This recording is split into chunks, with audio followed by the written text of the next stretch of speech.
बारिश का मौसम था। बारिश भी काफी तेज हो रही थी। तान्या और करिश्मा अपने दो दोस्त नितिन और सूरज के साथ उनके गेस्ट हाउस पर रुके हुए थे। मौसम बहुत अच्छा हो रहा था। इतना सुहाना मौसम देख नितिन कहीं बाहर घूमने का प्लान बनाता है। गाइस, बारिश का मौसम शुरू हो चुका है और आज मौसम भी काफी सुहाना है। देखो, तेज हवाएं और बिजली भी कड़क रही है। हल्की हल्की बारिश भी हो रही है। क्यों ना इस बारिश में हम सभी दोस्त कहीं बाहर एंजॉय करने जाएं? अभी तो हमारे पास समय है और इतना प्यारा मौसम देखकर मेरा तो मन बाहर जाने का ही कर रहा है। नितिन बिल्कुल ठीक कह रहा है। वैसे भी हम हमेशा इस गेस्ट हाउस में पार्टी करते हैं। इतना अच्छा मौका बार बार नहीं मिलता। आज मौका भी है और दस्तूर भी है और दोस्त भी। अगर तुम सब यही चाहते हो, चलो फिर ठीक है, आज कुछ तूफानी करते हैं। आज हम बारिश में ही बाहर चलते हैं। अब बिना कोई देरी किए सूरज अपनी कार निकालता है और सभी दोस्त उस कार में बैठकर घूमने के लिए निकल जाते हैं। बारिश भी कभी तेज तो कभी धीमी हो रही थी और इसी बारिश के मजे लेते हुए चारों दोस्त एक ऐसे रास्ते पर निकल जाते हैं जहां इंसानों का जाना मना होता है। रोड के बाहर ही एक बड़ा सा बोर्ड लगा हुआ था जिस पर साफ साफ शब्दों में लिखा था कि इस रास्ते पर जाना मना है। ये रास्ता खतरे से खाली नहीं, लेकिन ये बोर्ड देखने के बाद भी सूरज उस बोर्ड को इग्नोर करता है और उसी रास्ते पर अपनी गाड़ी ले जाता है। ये देख करिश्मा सूरज से गुस्से में बोलती है, सूरज, हमेशा वही काम क्यों करते हो जिस चीज के लिए तुम्हें मना किया जाता है? अब क्या कर दिया मैंने? अभी तुमने बाहर देखा ना, बोर्ड पर साफ साफ लिखा है यहाँ आना मना है। इस रास्ते के लिए क्यों कट लिया? वैसे भी मौसम ठीक नहीं है और इतने खराब मौसम में हमें इस रास्ते से नहीं आना चाहिए, क्योंकि एक तो पहले से रात हो रखी है और ऊपर से रास्ता खराब है और तो और ये जंगल। हाँ सूरज, करिश्मा बिल्कुल ठीक बोल रही है। हमें इस समय इस रास्ते पर नहीं जाना चाहिए। फिलहाल हमें वापस लौटना चाहिए। क्या यार, तुम सब गाड़ी में बैठे हो और यहाँ कुछ ऐसा नहीं है जिसके बारे में सोचना पड़े। अभी के लिए चुप हो जाओ।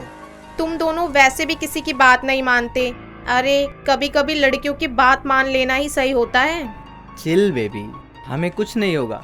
और जब हम बारिश में बाहर निकले ही हैं मजे करने के लिए, तो एंजॉय करते हैं ना, क्यों दोस्तों? और वैसे भी भले ही बारिश का मौसम है, लेकिन अभी भी बारिश नहीं हो रही है। जंगल के बीचों बीच जाकर हम एक कैंप बांध लेंगे और बाहर बोन फायर जलाकर पूरी रात एंजॉय करेंगे। सूरज की बात से अब सभी दोस्त एग्री हो जाते हैं और गाड़ी में ही बैठे बैठे वो हंसी मजाक करते हैं।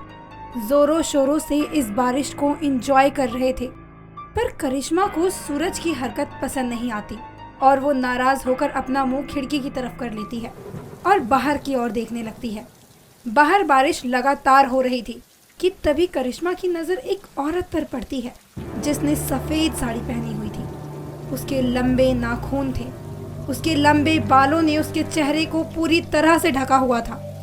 जैसे ही करिश्मा की नजर उस औरत पर पड़ती है, वैसे ही वो पूरे जोरों शोरों के साथ नाचने लगती है। बारिश तेज थी और वो औरत पूरी तरह से भीगी हुई थी, इधर से उधर नाच रही थी। उस औरत को किसी का होश नहीं था क्योंकि वो अपनी ही धुन में थी। उसका अजीब सा डांस देखकर करिश्मा की हंसी निकल जाती है। हे गाइस, देखो वहाँ रोड पर सफेद कपड़ों में वो औरत कितने अजीब तरीके से डांस कर रही है, और वो भी इस बारिश में। करिश्मा की बात सुनकर उसके सभी दोस्त बाहर की तरफ देखते हैं, लेकिन उन्हें बाहर कोई भी नजर नहीं आता। करिश्मा, मुझे तो कोई नजर नहीं आ रहा। कहीं तुमने खुली आंखों से सपना तो नहीं देखा ना? अरे सामने देखो, वो बिल्कुल सामने ही तो है। तुम लोगों को कैसे नहीं दिखाई दे रही?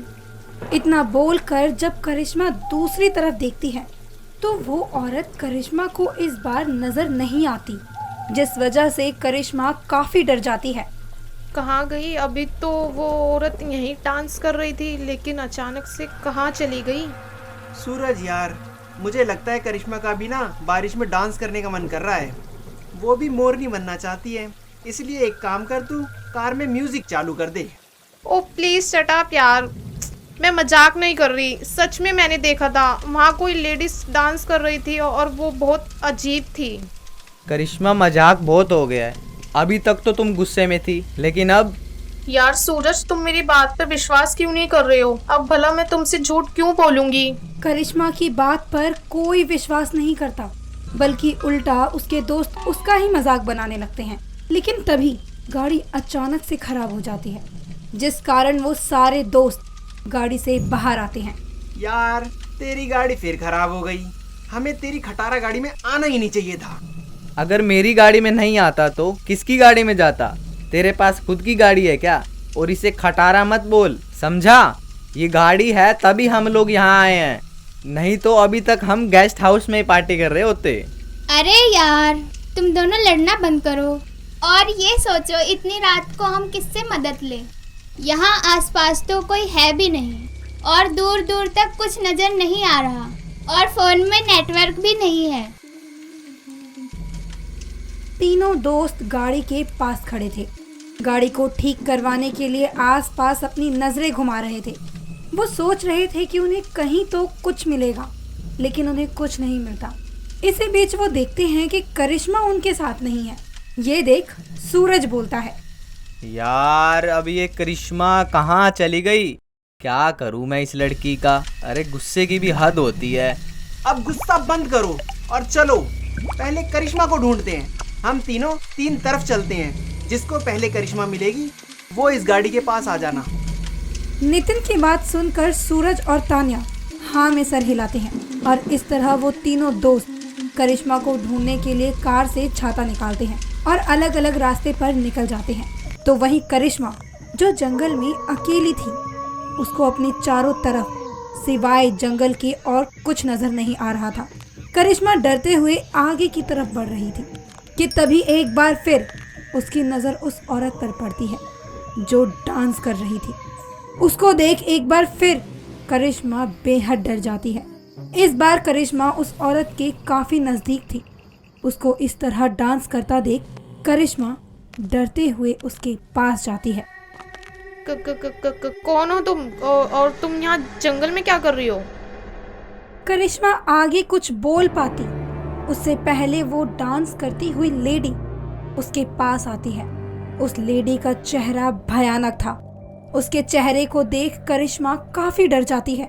करिश्मा चिल्लाना चाहती थी, लेकिन उसकी आवाज उसके हलक में रह गई थी। उसके गले से आवाज बाहर नहीं आ रही थी, क्योंकि करिश्मा ने जिस औरत को देखा था वो कोई इंसान नहीं बल्कि एक चुड़ैल थी। चुड़ैल जिसके लंबे नाखून थे, लाल आंखें थी और चेहरे पर कई निशान थे।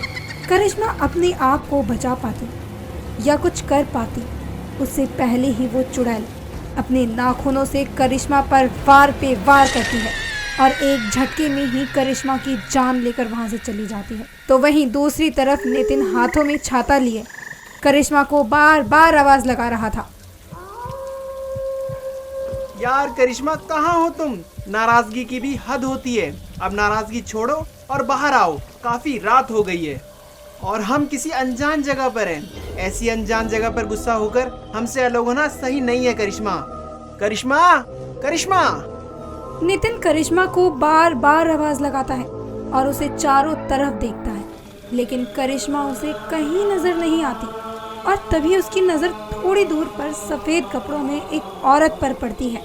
जैसे ही नितिन की नजर उस औरत पर पड़ती है, वैसे ही एक बार फिर वो औरत अपनी धुन में नाचने लगती है। उस नाचती हुई औरत को देख नितिन को याद आता है कि करिश्मा ने भी एक डांसिंग लेडी के बारे में बताया था। ये कौन है और इतनी बारिश में नाच क्यों रही है? कहीं ये वही औरत तो नहीं जिसके बारे में करिश्मा ने बताया था? पर करिश्मा ने तो इसे काफी देर पहले देखा था और ये यहाँ कैसे आ सकती है? लगता है ये पूरे जंगल में ऐसे ही नाचती रहती है। हो ना हो इसे करिश्मा के बारे में जरूर पता होगा। मैं इसके पास जाकर करिश्मा के बारे में पूछता हूँ। नितिन अब करिश्मा के बारे में पूछने के लिए आगे की तरफ बढ़ रहा था। कुछ देर बाद जब वो उस डांस करती हुई औरत के थोड़ा करीब जाता है, तो उस अजीब औरत को इतनी तेज बारिश में अजीबोगरीब तरह का डांस करता देख वो काफ़ी डर जाता है। लेकिन फिर भी नितिन अपनी हिम्मत नहीं हारता और उस डांसिंग लेडी के करीब जाकर उसका डांस रोकते हुए कहता है, एक्सक्यूज मी। जैसे ही नितिन उस डांसिंग लेडी से बात करता है, वैसे ही वो डांसिंग लेडी उसकी तरफ पलटती है, लेकिन जब नितिन उस लेडी का चेहरा देखता है तो उसके होश हवास उड़ जाते हैं। नितिन अब खुद को बचाने के लिए हाथों में छाता लिए वहां से भागने लगता है और उसे भागता देख चुड़ैल अपना डांस बंद कर देती है और अपने हाथ लंबे कर वो नितिन की गर्दन पकड़ उसे अपने पास ले आती है। कौन हो तुम? मुझे छोड़ दो, मैं तुमसे अपनी जान की भीख मांगता हूँ, प्लीज मुझे छोड़ दो, मुझे छोड़ दो। नितिन की बात सुनकर वो चुड़ैल उसका गला छोड़ देती है और एक बार फिर नितिन भागने लगता है, लेकिन वो ज्यादा दूर जा नहीं पाता क्योंकि वो चुड़ैल अपने काले साए से उसके पैर को पकड़ लेती है और उसे खींचते हुए अपने पास ले आती है, जिसके बाद वो उसे उल्टा लटका देती है। उसके हाथों से छाता छूट जाता है। नितिन खुद को बचाने के लिए कुछ कर पाता उससे पहले ही वो चुड़ैल नितिन को नीचे पटक देती है और अपने नाखूनों से नितिन के चेहरे पर वार करती है और थोड़ी देर बाद उसके धड़ को उसके शरीर से अलग कर देती है। नितिन पर वार करने के बाद चुड़ैल एक बार फिर नाचते हुए बारिश में अपने अगले शिकार के लिए निकल जाती है। जंगल के तीसरे कोने में तान्या भी करिश्मा को ढूंढ रही थी। पता नहीं ये लड़की कहाँ चली गई। बारिश दोबारा स्टार्ट हो गई। ये सारी गलती उस बेवकूफ सूरज और नितिन की है। उन्हें पता है करिश्मा कितनी जल्दी गुस्सा हो जाती है। अरे क्या जरूरत थी उसका मजाक बनाने का? ना तो वो उसका मजाक उड़ाती ना वो जाती। अब पता नहीं कहाँ चली गई वो। इस घने जंगल और काली रात में कहाँ ढूंढे उसे। करिश्मा यार, उन दोनों की तरफ से मैं माफी मांगती हूँ। अब सामने आ जा। कहाँ है तू? देख रात काफी हो गई है। समय के साथ रात और घनी हो रही है, इसीलिए गुस्सा छोड़ और वापस आ जा। तान्या करिश्मा को आवाज लगाते हुए आगे की तरफ बढ़ रही थी कि तभी उसका पैर किसी चीज से टकराता है और तान्या नीचे गिर जाती है, जिस कारण तान्या को चोट भी लग जाती है। ये क्या है? तान्या अब अपने फोन का टॉर्च जलाती है और वो जो देखती है उसको देख भारी बारिश में भी तान्या के पसीने टपकने लगते हैं, क्योंकि वो जिससे टकरा कर नीचे गिरी थी और उसके सामने जो था वो कोई और नहीं बल्कि उसकी दोस्त करिश्मा की लाश थी। करिश्मा की मौत हो चुकी थी। उसकी लाश देख मानो तान्या की आंखें बाहर आने को होती है। करिश्मा, करिश्मा आंखें खोलना, क्या हुआ तुझे? तेरी ये हालत किसने करी करिश्मा?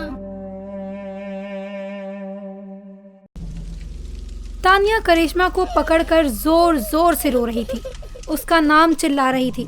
उस जंगल में तान्या के रोने के अलावा और कोई शोर नहीं था। तान्या फूट फूट कर रो रही थी। तभी तान्या के सामने वो चुड़ैल आ जाती है और उस चुड़ैल को देखकर तान्या भी काफी घबरा जाती है। तान्या बिना कुछ सोचे समझे वहां से भागने की कोशिश करती है, लेकिन एक बार फिर चुड़ैल अपने हाथों को लंबा करती है और तान्या को गर्दन से पकड़ लेती है। तान्या का छाता रोड पर ही गिर जाता है और चुड़ैल उसको हवा में उड़ाते हुए जंगल के अंदर ले आती है और बड़ी ही बेरहमी के साथ वो अपने नाखूनों से तान्या पर वार करती है और उसकी भी जान ले लेती है। इस तरह तान्या भी मौत की घाट उतारी जाती है। अब बारी है मेरे अगले शिकार की। कोई नहीं बचेगा यहाँ। मैं सबको मार दूंगी। जो यहाँ आएगा मैं सबको मार दूंगी।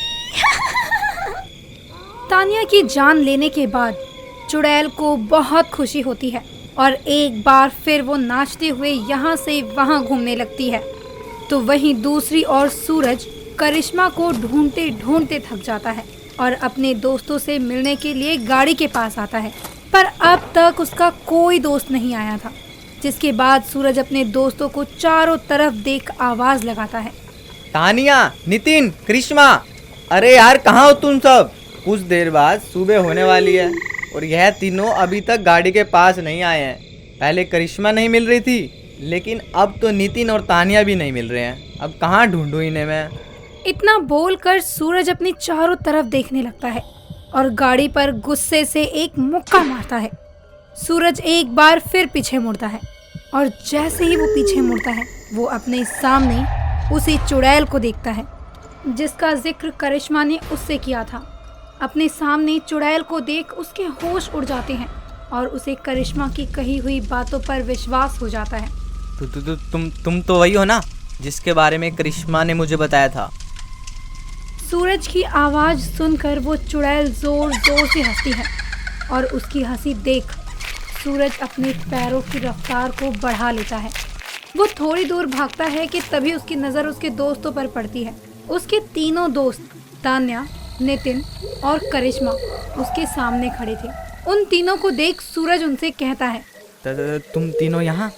तुम्हें पता है वो औरत करिश्मा, तुम सही कह रही थी, वो यहाँ है और वो मुझे मारना चाहती है। सूरज अपने दोस्तों को अपनी बातें बता ही रहा था कि तभी उसके कानों में किसी के चीखने की आवाज़ आती है। लगता है वो यहाँ आ गई है, जल्दी यहाँ से भागो। सूरज अपने दोस्तों को भागने के लिए बोलता है लेकिन उसके दोस्त टस से मस नहीं होते। ये देख सूरज अपने दोस्तों का हाथ पकड़ने जाता है लेकिन वो उनका हाथ नहीं पकड़ पाता और नीचे गिर जाता है जहाँ वो अपने सामने अपने दोस्तों की लाश को देखता है। अपने दोस्तों की लाश देख मानो सूरज की आवाज़ उसके हलक में अटक गई थी। उसकी आंखों में आंसू थे लेकिन तभी एक बार फिर चुड़ैल उसके सामने आ जाती है। उसे देख सूरज के चेहरे पर खौफ साफ दिखाई देता है। उसके चेहरे का ये डर देख चुड़ैल को बहुत खुशी होती है और वो सूरज के चेहरे का डर देखकर एक बार फिर नाचना शुरू कर देती है। सूरज भी अब अपने बाकी दोस्तों की तरह ही अपनी जान बचाने के लिए भागता है पर वो भी अपनी जान नहीं बचा पाता, जिसके बाद वो चुड़ैल सूरज को भी उसके बाकी दोस्तों की तरह मौत के घाट उतार देती है और वहां से हंसते हुए गायब हो जाती है। अगली सुबह पुलिस और एम्बुलेंस की गाड़ी रास्ते पर होती है।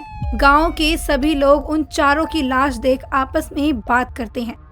ये आजकल के पढ़े लिखे शहरी बच्चे भूत प्रेत पर जरा भी विश्वास नहीं करते। अरे आने से पहले उनको ये बोरड नहीं नजर आया जो सीधा घुसे आए इस जंगल में। पता नहीं ये बच्चे किसी की सुनते क्यों नहीं है। क्या करे अम्मा, ये इन बेचारे मासूम बच्चों की आखिरी बरसात थी। रोज ऐसी ही नई नई कहानियाँ सुनने के लिए हमारे चैनल को अभी सब्सक्राइब करें, लाइक करें और शेयर करना ना भूलें। साथ ही आपको फ्यूचर में कैसी कहानियाँ देखना पसंद है हमें अभी कमेंट करके जरूर बताएं।